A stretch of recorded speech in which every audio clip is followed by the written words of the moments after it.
আমাদের বিষয় হচ্ছে সপ্তসিন্ধু। সপ্তসিন্ধু কথাটা কিন্তু আমাদের ইতিহাসে বেশ গুরুত্বপূর্ণ একটা বিষয়। সেটা কেন সেটা আমরা আজকে জানব। সপ্তসিন্ধু মানে হচ্ছে 7টি নদীকে বোঝাচ্ছে। এখানে সপ্তসিন্ধু, সিন্ধু নিজে আছে, তার 5টা উপনদী চেনাব, রাবি, বিয়াস, ঝিলাম, শতদ্রু এবং সরস্বতী, এই 7 জনকে নিয়ে হচ্ছে আমাদের সপ্তসিন্ধু। যার মধ্যে সিন্ধুর উৎপত্তি হচ্ছে তিব্বতের কৈলাস পর্বতমালা থেকে। চেনাব, চন্দ্র ও ভাগা 2টি নদীর সঙ্গম স্থল, সেখান থেকে এর উৎপত্তি। এর আসল নাম হচ্ছে চন্দ্রভাগা, যাকে আমরা চেনাব নামেও চিনি। এরপর আসছে রাবি।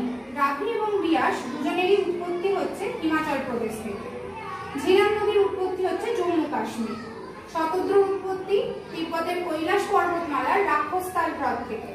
এবং সরস্বতীর উৎপত্তি হচ্ছে হিমালয় পর্বত, কিন্তু এটার বিতর্কিত মত আছে।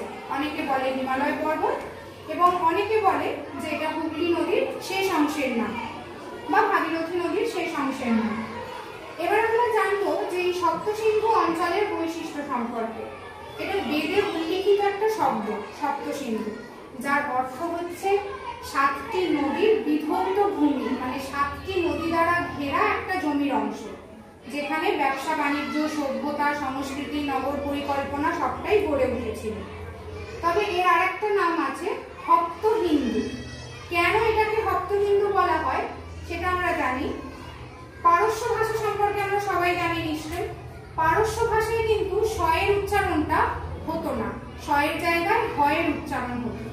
প্রাচীন পারস্য ভাষায় যেহেতু শ-এর উচ্চারণ হ-এর মতো হতো, সেই জন্য এটাকে আমরা সপ্তহিন্দু নামেও চিনি।